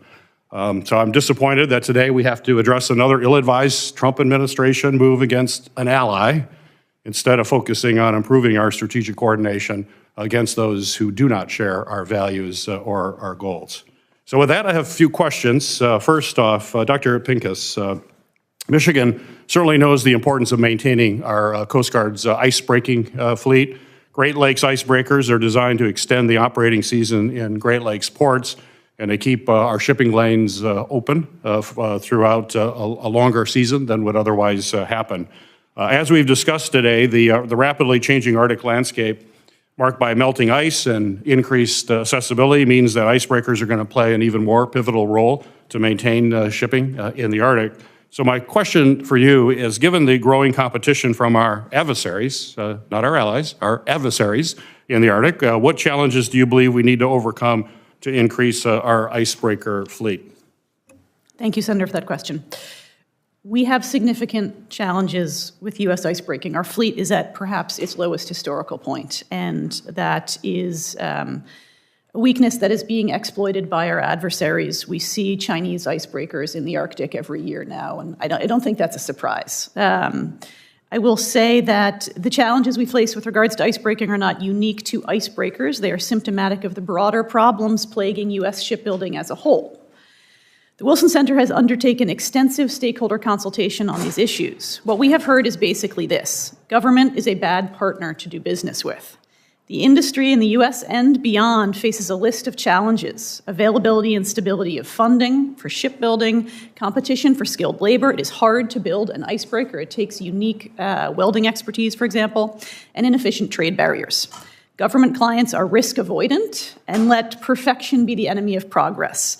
So I think while we have some major comparative advantages over China, particularly in our strong network of alliances, we can leverage those more effectively to improve icebreaker construction. I would flag the Ice Pact, which is a trilateral agreement between the U.S., Canada, and Finland to cooperate on the production of polar icebreakers and potentially also Great Lakes icebreakers, as having potential to leverage allied expertise. And this may have carry-on effects across shipbuilding more broadly. Great. Dr. Mercer, I know that both Arctic and Antarctic research requires collaboration across a number of government agencies, and that this research is absolutely key to our understanding as to how to operate in those regions. So my question to you is, in addition to the economic and security importance of the Coast Guard's role in overseeing our icebreaker fleet, which we just talked about, could you discuss the role that the Coast Guard plays in supporting NSF work and how important that is to support? Absolutely. We have a very strong working relationship with the Coast Guard, both in the North and the South. And in the North, NSF actually funds all the science capability on the Healy, as well as the technicians that operate the science capability on the Healy. We also fund a lot of research that happens aboard the Healy. So for example, when it was transiting from Alaska over to Greenland, north of Russia, we had active research on that cruise last year. Great. Thank you. Thank you, Mr. Chairman. Thank you. Senator Blackburn. Thank you, Mr. Chairman, and thank you to each of you for being here. Mr. Gray, I want to come to you. Many of us have seen what China has done in Africa, around Djibouti, with the port that is there, and also in Latin America. And we have listened to Xi Jinping and the CCP leadership talk about the Polar Silk Road and putting this as a part of their Belt and Road initiative. So I'd like for you to talk about why it is important that we strengthen this bond with Greenland and pay more attention to this because of the impact of the CCP. Senator, it's a great question. This is a playbook that the Chinese Communist Party run. They do it all over the world. I've seen it personally in the South Pacific. They do it in Latin America. They do it in Southeast Asia, in Sub-Saharan Africa. They start by, you could call it the Belt and Road Initiative, you can call it the Polar Silk Road, whatever terminology they want to use. But what it is predatory lending, primarily usurious interest rates for what we often call white elephant projects, projects that very often serve no economic purpose. And don't last. And then they're stuck with debt diplomacy. Exactly. And once they have the debt diplomacy, ma'am, the Chinese come in and use that as for coercive political control over small developing states that can't push back and don't have the ability to counter the CCP's malign influence. And what I'm so concerned about and why I think this topic is so critical is that something very similar, we're beginning to see bits and pieces of this in the high north, in the Faroe Islands, in Greenland to some extent in recent years. We've seen it in Svalbard. We've seen it in Iceland. This is beginning to happen. The Chinese are signaling their intention to pursue this more actively, and that's why because we know the playbook, we need to be prepared to push back proactively. Dr. Pincus, I want to come to you because I had seen a quote from Biden NSC Council Director Brennan, and he made a comment at a Wilson Center event in 22 that the U.S. has accepted that the China has a, and I'm quoting him, vested interest in the Arctic. I completely disagree with that because China, just because they're calling themselves a near Arctic neighbor, does not give them a vested interest. And I want you to talk a little bit about that type attitude with that perspective that China is using this for their security and endangering our national security. Thank you, Senator, for that question. China has expressed its interests in the Arctic with an Arctic policy statement that came out in 2018, and they mention a host of interests that they have in the region. They talk about the emergent shipping lanes, they talk about natural resources, they talk about scientific data, and so those are their articulated interests in the region. And I think it's, in terms of their economic interests, China is a resource importing country. There's a lot of resources in the Arctic region. It is not surprising that they would pursue those resources. Their pursuit of those resources is adverse to the interests of the United States. Okay, Mr. Gray, I want to pivot to you on this because China focuses on dual-use technologies. And of course, we don't know where the China Economic Development Department, MOFCOM, ends, pardon me, and their military begins. And this is what they couch as dual use. And I would like for you to give what you see as specific steps that we can take against the CCP in this regard to stop them from using this as a research and test site. It's an incredibly important question, Senator. I think this is where my concerns about the current trajectory of the political relationship between Denmark and Greenland are so acute. We have to have a plan for this, the reason you outline, and for reasons of even more conventional military purposes. We have to have a plan for what comes next. And if we don't know what the 56,000 people in Nuuk, what their political organization looks like post-Copenhagen, which they say will happen, what you're describing is going to become even more prevalent. And we've seen this happen in places in the South Pacific that are similarly sized. We have to have a plan for what comes next. Thank you. Thank you, Mr. Chairman. Thank you, and I'd now like to recognize Mr. Sullivan, who also is going to preside while I run down to the floor and vote. Thank you, Mr. Chairman, and thank you very much for holding this very important hearing.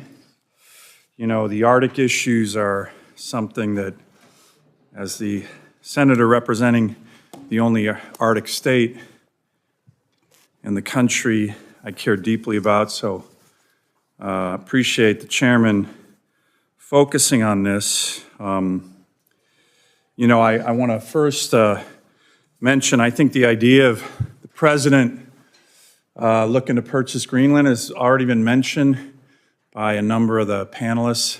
Other presidents have thought about this. I think it's a wonderful idea if we can pull it off. Truman, Andrew Johnson, others did. But I also think it's important to remember, this is an op-ed I wrote in the Wall Street Journal a couple weeks ago, saying, hey, Greenland's nice, good to go if we can get it, but remember our Arctic state, Alaska, because everything that people talk about with regard to Greenland, we have in spades already in America. It's called Alaska. Arctic location, strategic and critical minerals, oil and gas, cornerstone of America's missile defense. It's all there. The problem is, as the panelists know, when Democrats get in power, Biden was the latest example, they want to turn Alaska into a national park, not recognizing our state for what it is, which is a strategic crown jewel for America. The father of the U.S. Air Force, General Billy Mitchell, in testimony before Congress in the mid-1930s, called Alaska the most strategic place on the planet. And it is. So that's what we're focused on. Don't forget Alaska. Fortunately, unlike President Biden, President Trump has already made it very clear that he's not going to forget Alaska. On day one, the president signed an executive order called Unleashing Alaska's Extraordinary Resource Potential. And I want to thank President Trump and his team for doing that. It goes into everything that this hearing has talked about. Strategic minerals, oil and gas, natural gas, getting the military involved.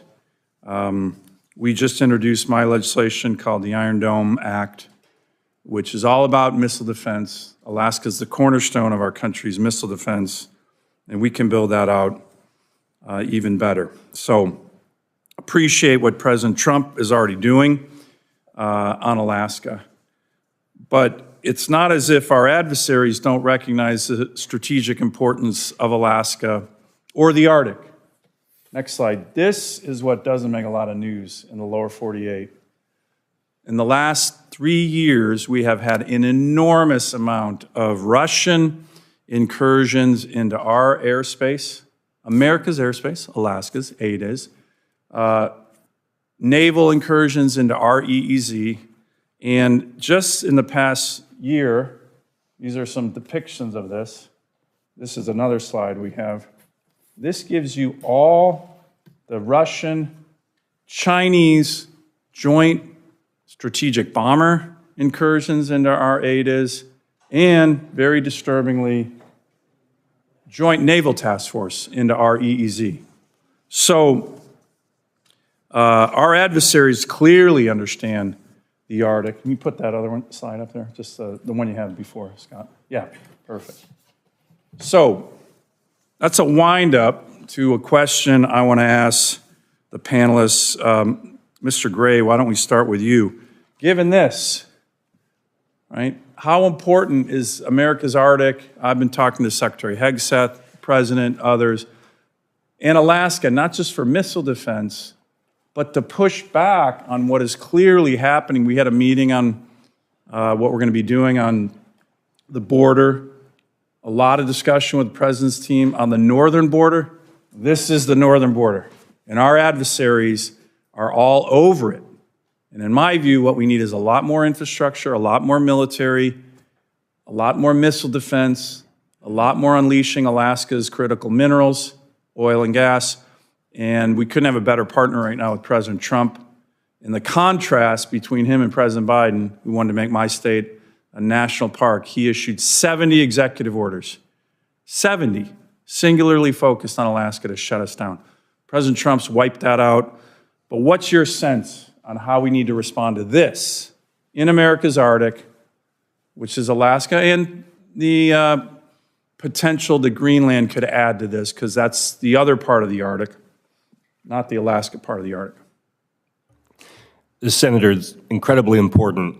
I think we have to look at our hemisphere holistically, from the Aleutians to Greenland, from pole to pole, and have and President Trump began this process in his first term, this holistic Arctic strategy that I was pleased to be involved in.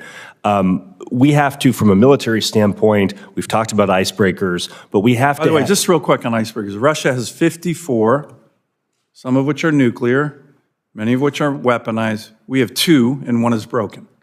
You think that's peace through strength when it comes to icebreakers? It isn't. Continue. Sorry to interrupt you. Yeah. It's obviously, the icebreakers are key, particularly when we think about what the adversaries are doing, nuclear-powered icebreakers, growing their fleet. When we think about the limited limited C-130 capacity that we have now for Arctic takeoff and landings, when we think about just the general attrition of Arctic warfighting capabilities since the end of the Cold War and the lack of investment in them, I know DoD will likely have its own Arctic strategy. We have to have Arctic warfighting capacity and deterrence as a much higher level priority. And I think your chart and what your state's dealing with is a perfect example of why. Great. I'm going to turn to Senator Schmidt here. I know cares about these issues as well, and then I'll have some follow-up questions if there are no other senators coming back. So, Senator Schmidt. Thank you, Senator. For 80 years, nearly 80 years, the United States has provided the security blanket that has kept NATO allies safe. Yet when President Trump raised valid concerns about Greenland's security, NATO talked about protecting Greenland not against Russia, not against China, but against the United States. That is totally absurd. The reality is that President Trump's messaging is about defending not just America, but also our NATO allies against Russian and Chinese aggression. The reality is the real threat in the Arctic is Russia and China, and it is growing. Russia has reactivated Soviet-era bases, expanded its nuclear icebreaker fleet, and sent submarines into Greenlandic waters, one of which was only detected by chance.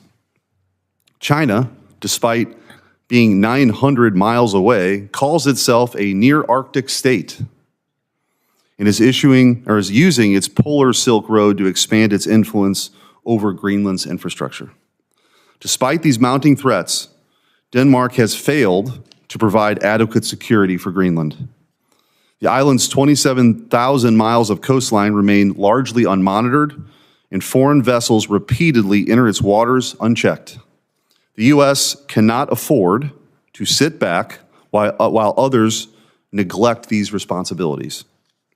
The Arctic is a key frontier in global competition, and Greenland is central to U.S. security. Whether we acquire Greenland, increase military presence, economic investment, or formalize security arrangements, we must ensure Greenland's future aligns with U.S. interests, not Beijing's and not Moscow's. Whether through increased military presence, economic investment, or formalized security arrangements, we must act now to secure the Arctic for ourselves and our allies. So with that, I did want to ask Mr. Gray, I mentioned the Polar Silk Road. How would you compare that to the One Belt, One Road initiative? Senator, I think of it as just the Arctic polar adjunct of Belt and Road. I think it's just, we know the playbook, as I said to Senator Blackburn, this is what the Chinese do to gain economic and then coercive political influence. It's the same playbook with a different name. And as we've seen in other places around the world, when they build a grid, they can turn it on or they can turn it off. They build an airport and you're critical of the CCP, all of a sudden you don't have flights anymore. I mean, this is incredibly dangerous in a place like Greenland, which, by the way, is also part of the discussion about Panama and the Panama Canal, right? This having China control both ports on either end of that canal is incredibly dangerous for us from a military perspective and an economic perspective. Mr. Marchese, did I pronounce that right? Close enough, Marquez. Close enough, sorry. I apologize. I did want to ask you about, you may have mentioned this before, the potential economic value of that mineral wealth. And in this broader discussion we have about supply chains and having them, not being reliant on China, how valuable is that to the United States and the freedom-loving world? Well, Senator, it's extremely valuable, but as I mentioned, sir, it will take, in my opinion, significant capital from the United States in order to get private industry. The United States should not be in the business of operating critical mineral resources. So it should, in my opinion, be the private sector, but it will take, in my opinion, significant incentives for the private sector, not necessarily, well, the significance of the upfront money would be to de-risk or somewhat help de-risk these projects. It's all about risk and reward. That's why, if you look at the map today, there are very few projects that are in existence. It's just the uncertainty of what's really there. So in the half a minute I have left, what specifically, I mean, you started to sort of outline that. What is it, if we wanted to endeavor and we had a sort of working with them, what steps would we take to move forward on that? Well, Senator, the first thing we have to do is actually, like anything, identify what's there. We have, at this point, just literally scratched the surface of what's there. The sampling that's been done just indicates this is there. What we don't know is how much of it is there, the grade of what is there, how difficult it is to, and when I say difficult, the level of difficulty it is to process these materials. So there's a lot of unanswered questions which the average private company just is not in a position to undertake. And the very largest mining companies, they're risk averse. These are not individuals that are accustomed to what I would call high risk investment. So it takes a different mindset when you're going into a country like Greenland than, for example, staying in the United States. Well, one of the things I think has been the hallmark of President Trump's foreign policy, and certainly what I believe in, is identifying what are our core national interests. I think this era of adventurism is over. What are the core interests of the United States of America? And I think Greenland sits sort of front and center with that. So I appreciate the conversation and the hearing today. Thank you. Senator Hickenlooper. Thank you, Mr. Chair. Thank you all for being here. Dr. Pincus, several Colorado institutions are actively conducting research to advance the Department of Defense's 24 Arctic strategy. Center for National Security Initiatives at CU Boulder launched into sensing technology, energy, cybersecurity. The Center for Combat Medicine and Battlefield Research at the Medical Center at CU Anschutz is taking a leadership looking at Arctic casualty care for warfighting that's there. Dr. Pincus, how can we continue to foster partnerships between the Department of Defense and the academic and research community on these to support these national security efforts in the Arctic?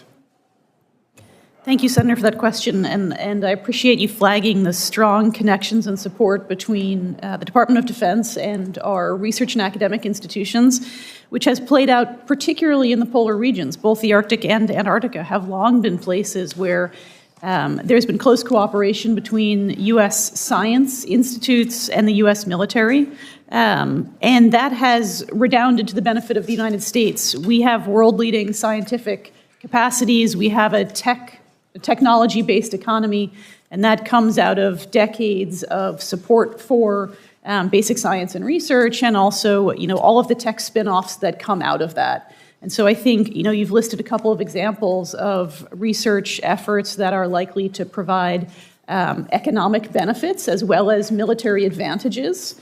I think that's always been very important. Militaries must constantly innovate to dominate. And, the polar regions are places where that's especially true given their unique challenges. Great, thank you. I appreciate that. And certainly, I remember 30-some years ago, some of the scientific research into the Arctic was derided as being useless. And the scope of history requires us to keep looking and being curious.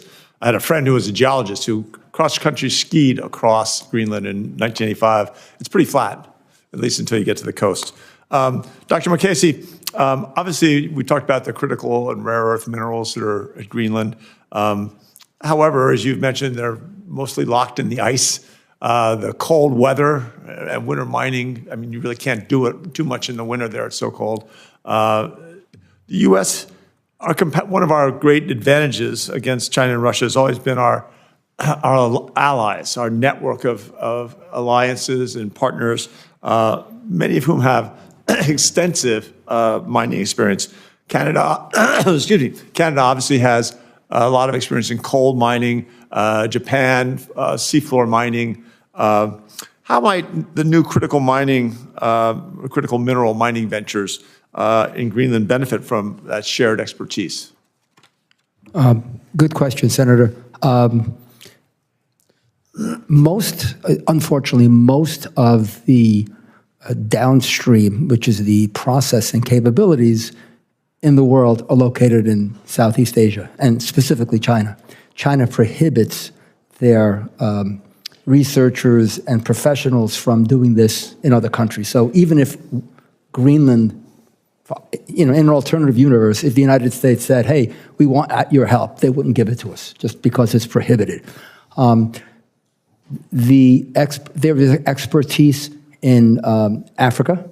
There's expertise in South America. But again, it depends on the type of mining you're referring to. So, for example, there is significant expertise around the world in base metals. So copper, aluminum, things like that, no problem finding expertise anywhere. Right. When you start getting into the critical mineral area, as I said, most in Southeast Asia, but specifically some in Europe. So they, in my opinion, would have the expertise available, but in limited. I understand what you're saying. It's complex. It's not easily accessible. Yes. Got it. Dr. Mercer, as you know, Arctic research in remote, austere environments through the National Science Foundation, through NOAA, requires, again, close collaboration with our partners, our allies. The funding freeze issued by the Office of Management and Budget could really disrupt some of these research efforts. In the Bipartisan CHIPS and Science Act, the Congress directed the NSF to create an Office of Research, Security, and Policy, responsible for identifying and addressing security risks that impact research integrity of the U.S. projects. In your view, does the increasing presence of China and Russia in the Arctic region show or create any new research security risks that Congress should be especially vigilant about? Thank you for your question. The Office of Polar Programs in NSF works in close partnership with our Office of the Chief of Research Security Strategy and Policy. NSF is also a member of the National Counterintelligence Task Force to work with the intelligence community and law enforcement partners on research security issues, something we take very seriously. But as far as the rest of your question, I'd be happy to take that back to NSF and potentially arrange a conversation in a different setting. Perfect. Thank you very much. I yield back to the chair. Senator Young. Thank you, Chairman. Thank you, witnesses, for being here. I'd like to begin with critical minerals and trade, building on some of my colleague Mr. Hickenlooper's questions. The headlines have recently been focused on acquisition of Greenland under different scenarios, but what I actually find more plausible and therefore more interesting is some sort of trade relationship that might be deepened. Greenland holds vast reserves, as we know, of critical minerals and sits outside of China's supply chain dominance. And I think a trade partnership with Greenland could strengthen our mineral security in the fairly near term. Let me know if I'm wrong on that predicate. But I also think that without investment in processing, we risk repeating some past mistakes that we've made in terms of these trade relations. A smarter approach might be to go beyond extraction and ensure that trade agreements support investment in refining, processing, and manufacturing to work together with our counterparties and build a resilient supply chain rather than shifting dependencies. We know that trade deals alone won't solve our problems, but they will certainly make great strides towards reducing our dependencies. Without addressing permitting delays and infrastructure gaps at home, even the best agreements could take years to deliver real results. So, Mr. Marchese, Mr. Marchese, close. Marchese. Okay, I'm sorry, sir. If a trade agreement were to be considered with Greenland, what specific policy incentives should be included to ensure that rare earth elements aren't just extracted, but also processed and refined in a way that strengthens U.S. supply chains? Senator, great question. I will disagree with you somewhat, though. Please. I believe I believe we risk making the same mistakes in Greenland as we have in the United States, which is the federal government provides a lot of potential financial assistance for downstream processing. So process to your heart's content will help you. But finding sources, which is, as I mentioned in my testimony, upstream, zero money available. Yes. In my opinion, significantly easier to get funding once you have the upstream part solved. Finding the mine, developing the mine, right, in my mind, is significantly more important than processing it. You get lots of money. There's lots of people that would give you capital to process something, but you have to have the supply to begin with. And in this country, we don't provide money for exploration and discovery. In our alternate universe, we'd love to have every other country deliver Yes. material so we can process it. So I'm learning, Mr. Marchese. I'm learning from you.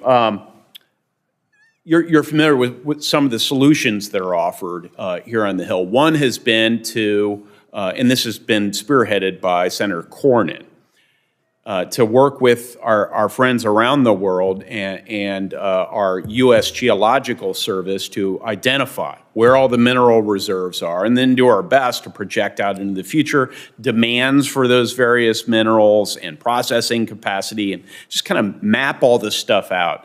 As one would do when you're managing a project. Is that the sort of assistance that might help take some risk out of the markets and unlock more private capital? Senator, absolutely. As I mentioned earlier, it's called mineral characterization.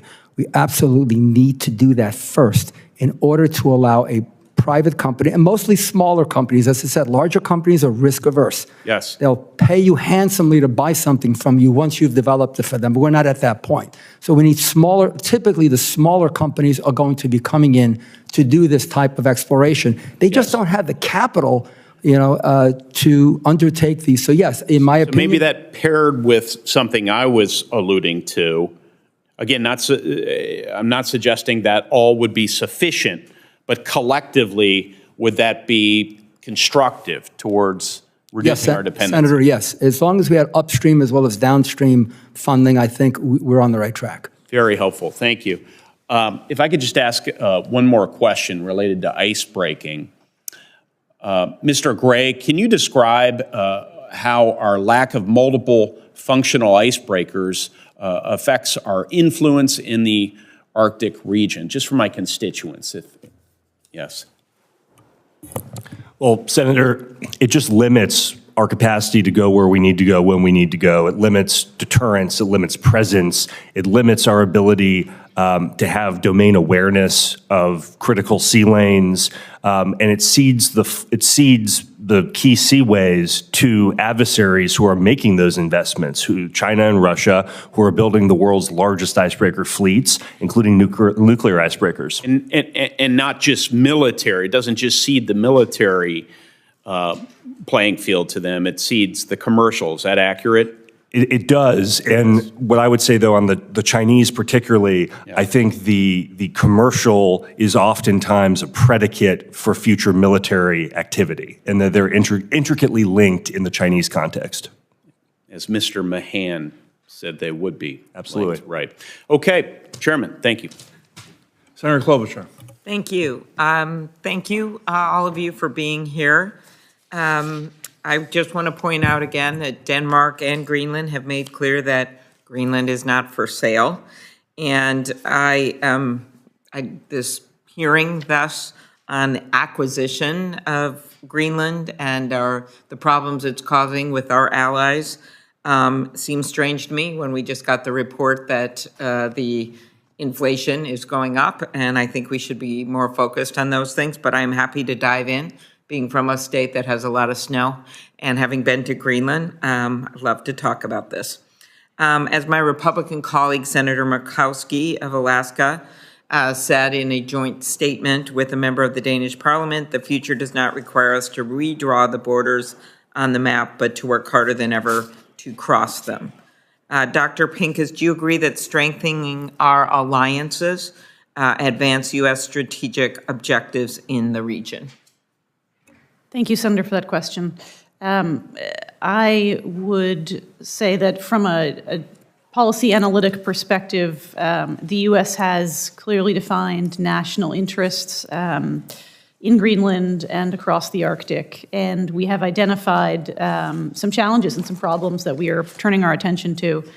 We have a range of policy options, and I think it is the job of the President and the Congress of policymakers to make those policy determinations, balancing relative priority, risk, and cost.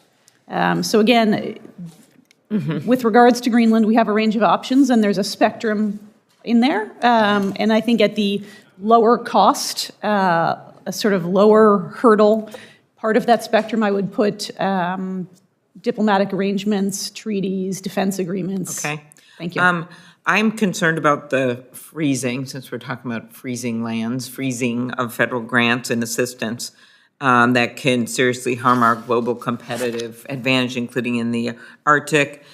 For instance, the National Science Foundation's Office of Polar Programs guides critical research on Arctic issues. For example, the University of Minnesota's Polar Geospatial Center has been working on digital mapping with support, which is going to be really important as we look at what's happening with Russia and other countries that are not our friends, China, that are heading there. What role, Dr. Mercer, can the university research community play in preparing the U.S. for future civilian and military operations in the Arctic region? Thank you for that question. America is the world's leader in scientific research, and our work, NSF's work, or the work that we support in the Arctic, including that of the University of Minnesota and the Polar Geospatial Center, is really important to the U.S. As I noted before, we're strong collaborators with other U.S. government agencies, including various Department of Defense services, and as well as the government of Greenland. So I think that those relationships between academia and the various government institutes that further research in the Arctic are really important. Okay. Dr. Pincus, different topic, icebreakers, big deal for the Great Lakes. And as you can imagine, last November, Canada, Finland, and the U.S. formalized the icebreaker collaboration effort pact known as the Ice Pact. very creative, to build more icebreaker ships, essential tools to open trade routes. I've talked to representatives of both countries outside of the U.S., Canada and Finland, about this. How can we maximize our collaboration with Canada and Finland in the Arctic? And I know you share my concerns about slow momentum for building in the U.S.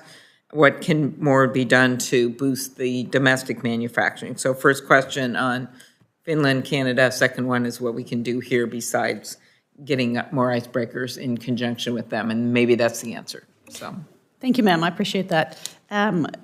The Wilson Center has been consulting extensively on the Ice Pact and on icebreaker construction, and there are a number of hurdles here. And they include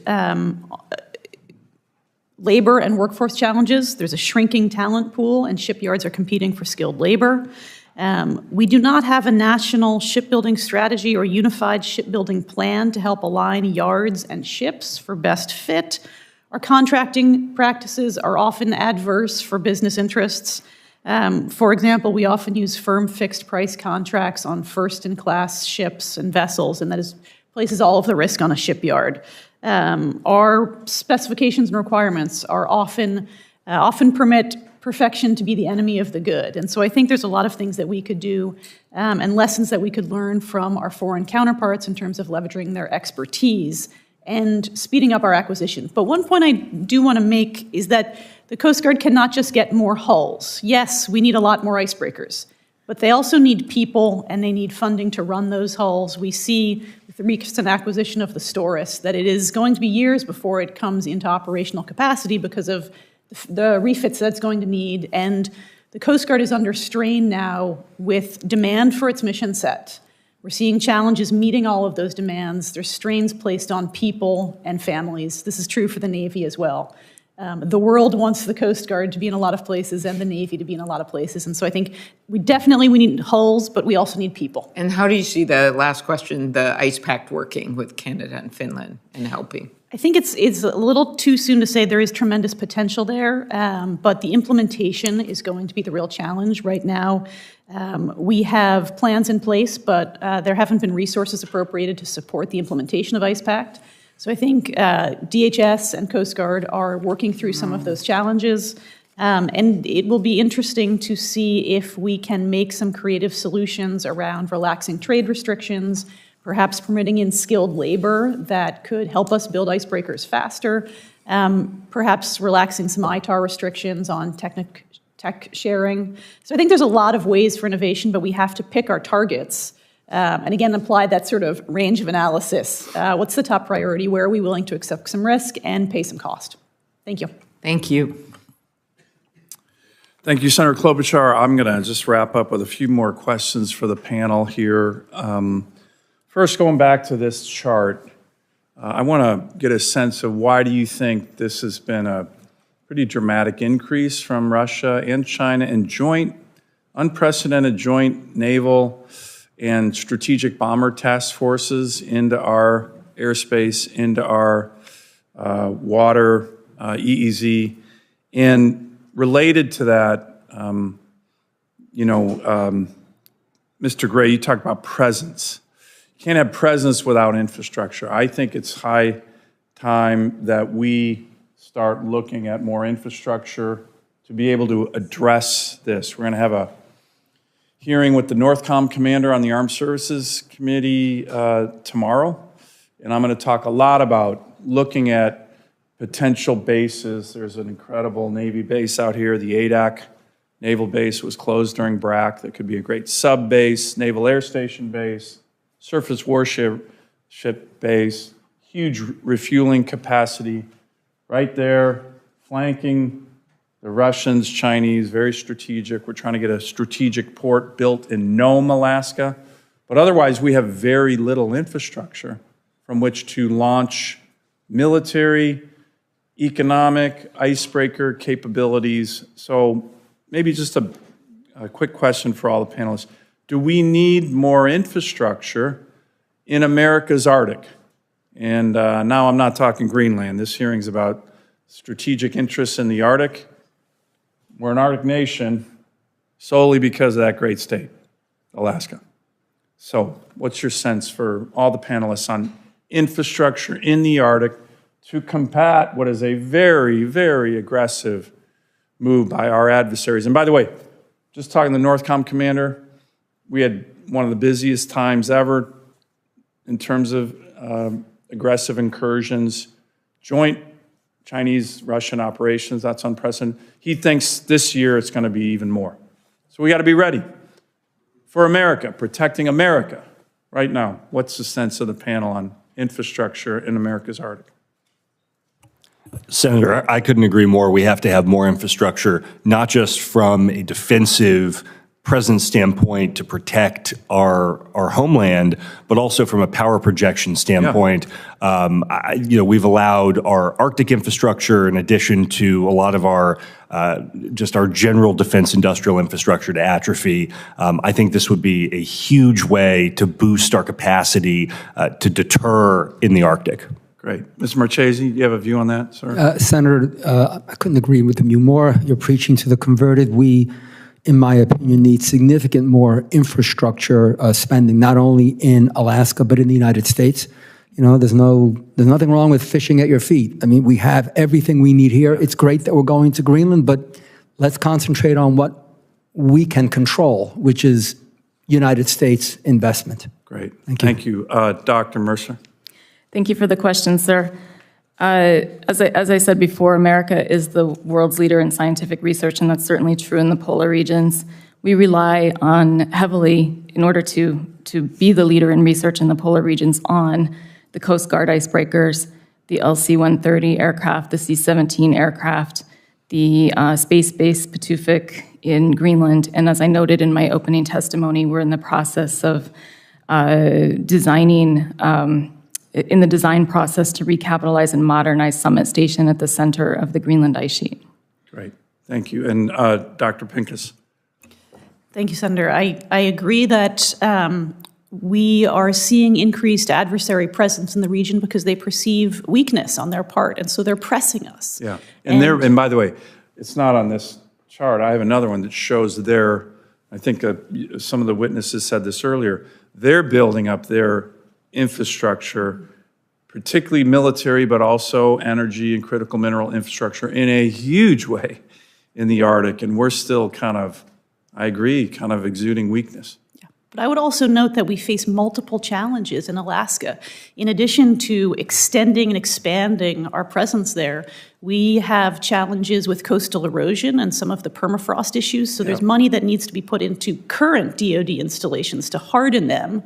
We're also seeing the expansion of wildland fires and other novel challenges. So I think efficient spending decisions to get as much bang for our buck is important so we can meet the full range of national security through economic and community concerns related to that really wide range of challenges. So, I would put the Coast Guard at the top of the list because it's got a broad mission set and its assets can be utilized for a lot of different purposes. Obviously, DoD assets can be applied to civil disasters as well. And then new technology that can help us respond effectively and juggle competing demands, whether it's from a massive wildfire, a big coastal storm, like some of the storms we've seen in Western Alaska, or military challenges. We have to do all of those at the same time. So it's a real big problem set, and I appreciate you flagging it.